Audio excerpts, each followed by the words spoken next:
There you are, you cursed foolish human. You have brought me much ruin. Now you shall. Oh, never mind. I thought you were someone else. I am the Morrigan, queen of phantoms and demons, creator of all animals inhumane and deadly. I am the goddess who watched the mighty Cuchulainn die. A nasty one he was, yes indeed. He was impudent, arrogant, and overall disrespectful. He was a mortal warrior with the powers of an immortal. You see, he said I had no control over his death, even though I did, and then proceeded to insult me. He'd also blinded me in one eye, broken my leg, and fractured my ribs. What kind of person does that? Anyway, I decided that I wanted revenge. So, I decided to trick him. I gave him enchanted milk to drink after a long battle he had. He thanked me for the milk, and it healed every single one of my wounds. Then I cursed him. The last thing he would see before he died would be the horrifying face of I, the Morrigan. Most people would want to see something happy before they die, but he would only get to see something scary.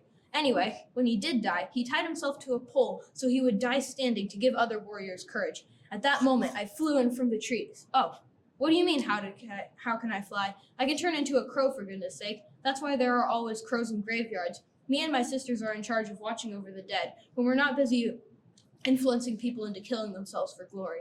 Anyway, at that moment, I flew in from the trees, landed on his shoulder, and stared him right in the eye as he died. Always be respectful to others, because you never know who may be the one to end your life. Now then, where was I? Ah, yes. I am the goddess who watched the mighty Cuchulainn die.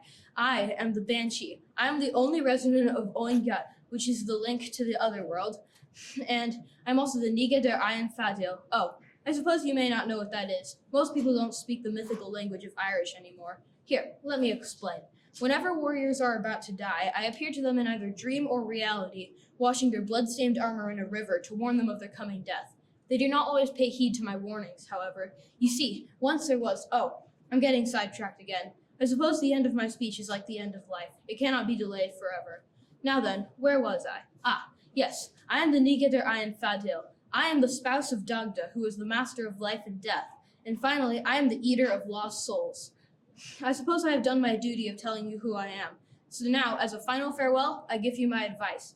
Use what you have to get to where you need. You must also listen carefully, because what you hear may be the difference between life and death. Now then, I will see you later.